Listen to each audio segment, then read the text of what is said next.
Item ಯಾವುದೇ ಇರಲಿ try ಮಾಡಿ ಆಚಿ ಚಿಕನ್ ಮಸಾಲಾ. ಸಿದ್ದರಾಮಯ್ಯ ರಾಜೀನಾಮೆಗೆ ಬೆಂಬಲಿಗರು ಭಾವುಕರಾದ ಕ್ಷಣಗಳನ್ನ ನೀವು ಗಮನಿಸ್ತಾ ಇದ್ರಿ.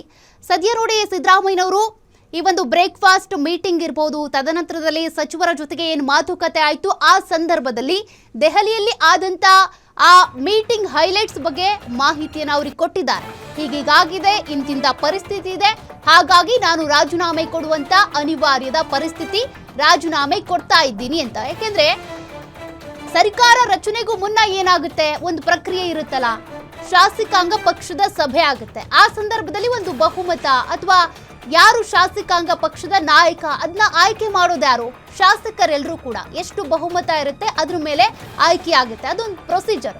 ಹೀಗೆ ಆಯ್ಕೆ ಮಾಡಿರುವಂತ ಆ ಶಾಸಕರು ಸಚಿವರಿಗೆ ಅಭಿನಂದನೆ ತಿಳಿಸಿದ್ರು ಸಿದ್ದರಾಮಯ್ಯನವರು. ಸದ್ಯ ಸಿದ್ದರಾಮಯ್ಯನವರು ಲೋಕಭವನಕ್ಕೆ ತೆರಳಿ ರಾಜೀನಾಮೆಯನ್ನ ಕೊಡುವಂತ ಕ್ಷಣ ಇದು.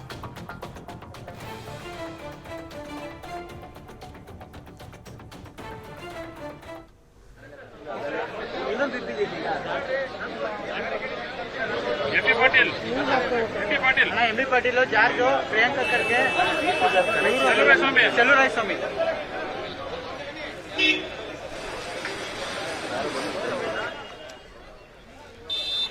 ಸಿಎಂ ಇನ್ನೇನು ಕೆಲವೇ ಕ್ಷಣಗಳಲ್ಲಿ ಲೋಕಭವನಕ್ಕೆ ತೆರಳುತ್ತಾರೆ, ರಾಜೀನಾಮೆ ಪತ್ರವನ್ನ ಸಲ್ಲಿಕೆ ಮಾಡ್ತಾರೆ. ಅನೇಕರಿಗೆ ಇದು ಭಾವುಕ ಕ್ಷಣ. ಜೊತೆಗೆ ಇನ್ನು ಡಿ.ಕೆ. ಶಿವಕುಮಾರ್ ಅವರ ಬೆಂಬಲಿಗರಿಗೆ ಅಂತ ಬಂದಾಗ ಅವರಿಗೊಂದು ಸಂತಸದ ಕ್ಷಣ. ಅಂದ್ರೆ ಸಿದ್ದರಾಮಯ್ಯನವರು ರಾಜೀನಾಮೆ ಕೊಡ್ತಾರೆ ಅನ್ನೋದು ಸಂತಸದ ಕ್ಷಣ ಅಂತ ಅಲ್ಲ, ಡಿ.ಕೆ. ಶಿವಕುಮಾರ್ ಅವರು ಸಿಎಂ ಪಟ್ಟಕ್ಕೆ ಏರ್ತಿದ್ದಾರಲ್ಲ ಅದು ಅವರಿಗೆ ಸಂತಸದ ಕ್ಷಣ. ಸದ್ಯ ಅನೇಕ ಬೆಂಬಲಿಗರು ಬಂದು ಹೌದು ಹುಲಿಯಾ ಅಂತ, ಈ ಹಿಂದೆ ಆ ಒಂದು ಡೈಲಾಗ್ ಎಷ್ಟು ಫೇಮಸ್ ಆಗಿತ್ತು, ವೈರಲ್ ಆಗಿತ್ತು, ನೀವು ಗಮನಿಸಿದ್ರಲ್ಲ. ಅದೇ ರೀತಿಯಾಗಿ ಹುಲಿಯಾ ಹುಲಿಯಾ ಅಂತ, ಅಪ್ಪಾಜಿ ಅಂತ ಸಿದ್ದರಾಮಯ್ಯನವರಿಗೆ ಜೈಕಾರ ಹಾಕೋದ್ರ ಮೂಲಕ ಅವರಿಗೆ ಇರುವಂತ ಆ ಬಲ ಬೆಂಬಲ ಏನಿದೆ ಅದು ಇಲ್ಲಿ ಕಾಣಿಸ್ಕೊಳ್ತಾ ಇರುವಂತದ್ದು. ಸದ್ಯ ಸಿಎಂ ಕಾವೇರಿ ನಿವಾಸದ ಲೈವ್ ದೃಶ್ಯಾವಳಿಗಳನ್ನ ನೀವು ಗಮನಿಸ್ತಾ ಇದ್ದೀರಿ. ಸಿದ್ದರಾಮಯ್ಯನವರು ಈಗ ಲೋಕಭವನಕ್ಕೆ ತೆರಳೋದಕ್ಕೆ ಅಂತ ಎಲ್ಲ ತಯಾರಿ ಕೂಡ ಆಗಿರುವಂಥದ್ದು. ಇನ್ನೇನು ಕೆಲವೇ ಕ್ಷಣಗಳಲ್ಲಿ ಲೋಕಭವನಕ್ಕೆ ತೆರಳುತ್ತಾರೆ. ಬಹಳ ಪ್ರಮುಖವಾದಂಥ ಘಟ್ಟ ಇದು.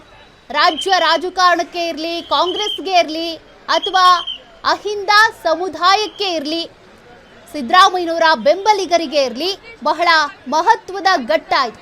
ಕಾರಣ ಸಿದ್ದರಾಮಯ್ಯನವ್ರನ್ನ 17 ಬಾರಿ ಬಜೆಟ್ ಮಂಡಿಸಿದಾಗ ನೋಡಿರ್ತೀರಿ, ವಿಪಕ್ಷ ನಾಯಕರಾಗಿ ಗುಡುಗಿದ್ದಾಗ ನೋಡಿರ್ತೀರಿ, ಅವರು 2ನೇ ಬಾರಿ ಸಿಎಂ ಆಗಿದ್ದಾಗ ನೋಡಿರ್ತೀರಿ. ಆದ್ರೀಗ ಸಿಎಂ ಸ್ಥಾನಕ್ಕೆ ರಾಜೀನಾಮೆ ಕೊಡುವಂತ ಕ್ಷಣ ಎದುರಾಗ್ತಾ ಇದೆ. ಹೀಗಾಗಿ ಅನೇಕರಿಗೆ ಇದು ಒಂದು ರೀತಿಯಾಗಿ ನುಂಗಲಾರದ ತುತ್ತು. ನಮ್ಮ ಕೈಲಿ ಏನು ಇಲ್ಲ ಅಂತಾರಲ್ಲ, ಹಂಗೆ ಆ ಪರಿಸ್ಥಿತಿ ಅನೇಕರಿಗೆ ಪಾಪ ಇದೆ. ಹಾಗಾಗಿನೇ ಬಂದಂತ ಬೆಂಬಲಿಗರು ಅವ್ರ ಹತ್ರ ಭಾವುಕರಾಗಿ ಅತ್ತಿದ್ದಾರೆ. ಸದ್ಯ ಕಾವೇರಿ ನಿವಾಸದ ಲೈವ್ ದೃಶ್ಯಾವಳಿಗಳನ್ನ ನೀವು ಗಮನಿಸ್ತಾ ಇದ್ರಿ. ಭಾರಿ ಪೊಲೀಸ್ ಬಿಗಿ ಭದ್ರತೆ ಇದೆ. ಯಾರು ಕೂಡ ಅಹಿತಕರ ಘಟನೆಗಳಿಗಲ್ಲಿ ಅವಕಾಶ ಮಾಡಿಕೊಡ್ಬಾರ್ದಲ್ಲ, ಅದಕ್ಕಾಗಿ ಅಭಿಮಾನಿಗಳು ಅಂತ ಬಂದಾಗ ಯಾವಾಗ ಏನು ಬೇಕಿದ್ರೂ ಮಾಡಿಬಿಡ್ತಾರೆ. ಹಾಗಾಗಿ ಸದ್ಯ ಅಲ್ಲಿ ಭದ್ರತೆಯನ್ನು ಒದಗಿಸಲಾಗಿದೆ. ಇನ್ನೇನು ಕೆಲವೇ ಕ್ಷಣಗಳಲ್ಲಿ ಲೋಕಭವನಕ್ಕೆ ತೆರಳಿ ಸಿದ್ದರಾಮಯ್ಯನವರು ಸಿಎಂ ಸ್ಥಾನಕ್ಕೆ ರಾಜೀನಾಮೆಯನ್ನು ಕೊಡ್ತಾರೆ. ಇನ್ನು ಎಷ್ಟೊತ್ತರೆಗೂ ನಾವು ಸಿಎಂ ಸಿದ್ದರಾಮಯ್ಯ ಅಂತ ಹೇಳೋದಕ್ಕೆ ಸಾಧ್ಯ? ರಾಜೀನಾಮೆ ಕೊಡೋವರೆಗೂ, ಅದು ಅಂಗೀಕಾರ ಆಗೋವರೆಗೂ, ಅಲ್ಲಿವರೆಗೂ ಮಾತ್ರ ಸಿಎಂ ಸಿಎಂ ಸಿಎಂ ಸಿದ್ದರಾಮಯ್ಯ. ಅದಾದ್ಮೇಲೆ ಮಾಜಿ ಸಿಎಂ ಆಗ್ತಾರೆ ಸಿದ್ದರಾಮಯ್ಯ. ಹಾಗಾಗಿನೇ ಹೇಳ್ತಿರೋದು, ಆ ಒಂದು ಕ್ಷಣ ಇದೆಯಲ್ಲ, ಪದತ್ಯಾಗ ಮಾಡುವಂಥ ಕ್ಷಣ ಅಷ್ಟು ಸುಲಭದ್ದಲ್ಲ. 20 ವರ್ಷಗಳ ಕಾಲ ಕಾಂಗ್ರೆಸ್ ಕೊಟ್ಟಂಥ ಆ ಒಂದು ಅಧಿಕಾರ ಇರ್ಬೋದು, ಆ ಒಂದು ನಂಟು ಪ್ರತಿಯೊಂದು ಕೂಡ ಸಿದ್ದರಾಮಯ್ಯನವ್ರಿಗೆ ಸಂತಸ ನೀಡಿತ್ತು. ಈಗ ಈ ಕ್ಷಣ ಏನಿದೆ ಒಂದು ರೀತಿ ಕಹಿ ಅನುಭವ, ಆದರೂ ಕೂಡ ಫೇಸ್ ಮಾಡಲೇಬೇಕು, ಆ ಅನಿವಾರ್ಯ ಪರಿಸ್ಥಿತಿ. ಇನ್ನೇನು ಕೆಲವೇ ಕ್ಷಣಗಳಲ್ಲಿ ಲೋಕಭವನವನ್ನ ರೀಚ್ ಆಗ್ತಾರೆ ಸಿದ್ದರಾಮಯ್ಯನವರು. ತಮ್ಮ ಸಿಎಂ ಸ್ಥಾನಕ್ಕೆ ರಾಜೀನಾಮೆಯನ್ನ ಕೊಡ್ತಾರೆ. ಈ ಒಂದು ಕ್ಷಣ ಏನಿದೆ ಬಹಳಷ್ಟು ಮಹತ್ವ ಪಡ್ಕೊಳ್ತಾ ಇದೆ. ಕಾರಣ ಈ ಸರ್ಕಾರ ಈ ಬಾರಿ 2023 ಮೇ 20ನೇ ತಾರೀಕಿನ ಸರ್ಕಾರ ರಚನೆ ಆಯ್ತಲ್ಲ, ಅವತ್ತಿನಿಂದಾನು ಒಂದು ರೀತಿ ಹಗ್ಗ ಜಗ್ಗಾಟ ಇದ್ದಿದೆ.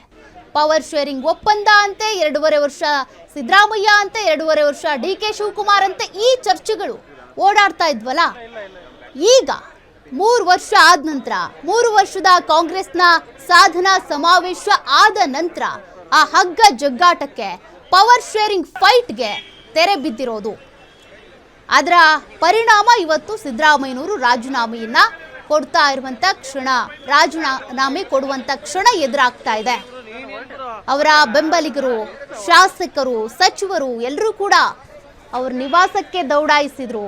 ಅವರನ್ನು ಎಷ್ಟೇ ಕನ್ವಿನ್ಸ್ ಮಾಡಿದ್ರು ಕೂಡ ಅವರು ಒಪ್ಕೊಳ್ಳಿಲ್ಲ. ರಾಜೀನಾಮೆ ಕೊಡಬೇಡಿ ನೀವು ಅಂತ ಹೇಳಿದ್ರೆ, ಹೈಕಮಾಂಡಿಗೆ ನಾನು ಹೇಳಿದ್ದಾಗಿದೆ, ಮಾತು ಕೊಟ್ಟಿದ್ದಾಗಿದೆ, ಕೊಟ್ಟ ಮಾತಿನಂತೆ ನಡ್ಕೊಳ್ತೀನಿ ಅಂತ ಸಿದ್ದರಾಮಯ್ಯನವರು ಹೇಳಿದರು. ಇನ್ನು ಸಿದ್ದರಾಮಯ್ಯನವರು ರಾಜೀನಾಮೆ ಕೊಡ್ತಾರೆ ಅಂತ ಗೊತ್ತಾದ ತಕ್ಷಣ ಅನೇಕರು ಭಾವುಕರಾದರು. ಸಂತೋಷ್ ಲಾಡ್ ಅವರಂತೂ ಮಾಧ್ಯಮಗಳ ಎದುರೇ ಬಿಕ್ಕಿ ಬಿಕ್ಕಿ ಹತ್ಬಿಟ್ರು. ಅಂದರೆ ಕಣ್ಣೀರು ಅನ್ನೋದು ಸುಮ್ಮನೆ ಬರೋದಿಲ್ಲ. ಭಾವುಕರಾದಾಗ ಅದು ಹೃದಯದ ಭಾಷೆ, ಮಾತನಾಡೋದಕ್ಕಾಗದೇ ಇದ್ರು ಕೂಡ ಒಂದು ಫೋಟೋ ಏನಿದೆ 1000 ಪದಗಳನ್ನು ತಿಳಿಸುತ್ತೆ.